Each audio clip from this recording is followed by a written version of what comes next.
1980년 8월 4일 신군부는 계엄포고 제13호를 발령해 대대적인 폭력배 소탕 작전에 나선다. 순화교육의 현장, 그곳은 삼청교육대였다. 그늘진 과거로 사회의 지탄을 받던 불량 폭력배들이 중부전선에 있는 삼청교육대에서 새로운 인생의 각오를 다진다. 삼청교육대에 징집된 순화교육 대상자만 약 4만 명.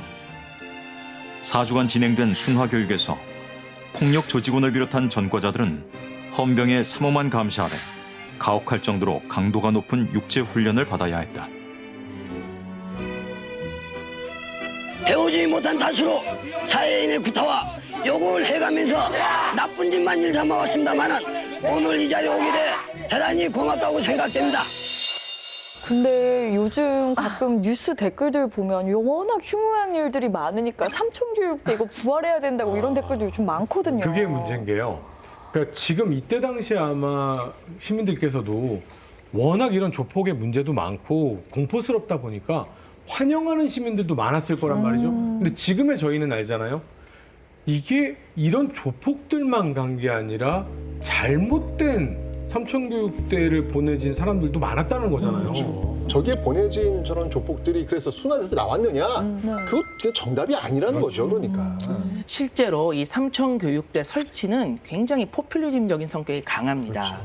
이 삼청교육대를 보면서 우리가 이제 어떤 과거의 사건을 떠올릴 수가 있어요. 박정희가 쿠데타 이후에 어쨌든 민심을 얻기 위해서 추진했던 이 깡패 소탕 작전을 그대로 벤치마킹했다. 그것이 바로 삼청교육대다. 이렇게 볼 수가 있고요. 전두환이 박정희를 굉장히 롤모델로 삼았잖아요. 이것까지 어찌 보면 비슷하게 따라한 거네요.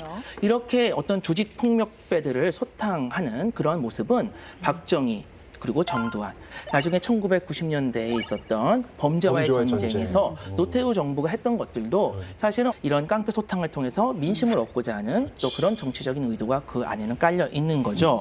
근데 이제 삼청교육대는 너무나도 그 폐해가 크다. 그러니까 결국에는 이제 사람의 인권이라든지 특히 너무나 많은 폭력들을 국가의 이름으로 자행함으로써 우리 역사에 좀 씻을 수 없는 상처를 남겼다. 그 점을 분명히 할 필요가 있겠습니다. 그러니까 삼청교육대가 불과 몇 년 전까지만 해도 이렇게 있었는데 지금 이 서질 음사롱 살인 사건 서울 한복판에서 이렇게 버젓이 벌어진 거잖아요. 그러니까 이게 사회 정화 사업을 제대로 못했다는 얘기네요. 그게 정답이 아니라는 거예요. 네. 네, 신군부의 이 삼청교육이라는 것은 이른바 초법적 임시 조치에 불과합니다.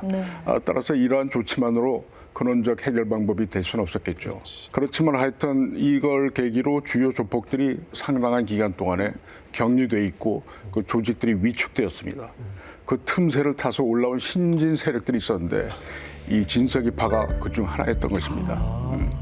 한편으로 이제 80년대 그 중반으로 가면서는 기존 폭력배들이 풀려들 나오면서 다시 세력을 만들고 신흥 그 조직배들하고 다시 이권 쟁탈을 벌이면서 조폭들이 전국적으로 발흥하기 시작했습니다. 풍선 효과예요, 풍선 효과 이거. 이 1980년대 중반에 이렇게 조폭들이 다시 성장할 수 있었던 데에는 사실은 경제적인 성장도 한몫을 합니다. 특히 80년대 중반 이후 저유가, 저환율, 그다음에 그 저금리 이러한 소위 삼저 현상이라고 하는 것이 발생하면서 한국 경제는 단군 이래 최대 호황을 맞이하게 됩니다. 그러니까 이제 여기에다가 소위 3S 정책 이런 것들이 맞물려 가지고 이런 향락 유흥 산업들이 아주 번창하게 되는 거죠. 근데 이러한 이제 유흥 산업이라고 하는 것은 사실 이제 조폭과 직간접적으로 많은 이제 관계를 맺기 마련이기 때문에 결국 경제 호황으로 유흥 산업이 발전하면은 거기에 힘을 얻어서 결국 조폭 세력들도 시너지로 결국에는 같이 성장할 수밖에 없는 그런 구조였다. 이렇게 말씀드릴 수 있습니다.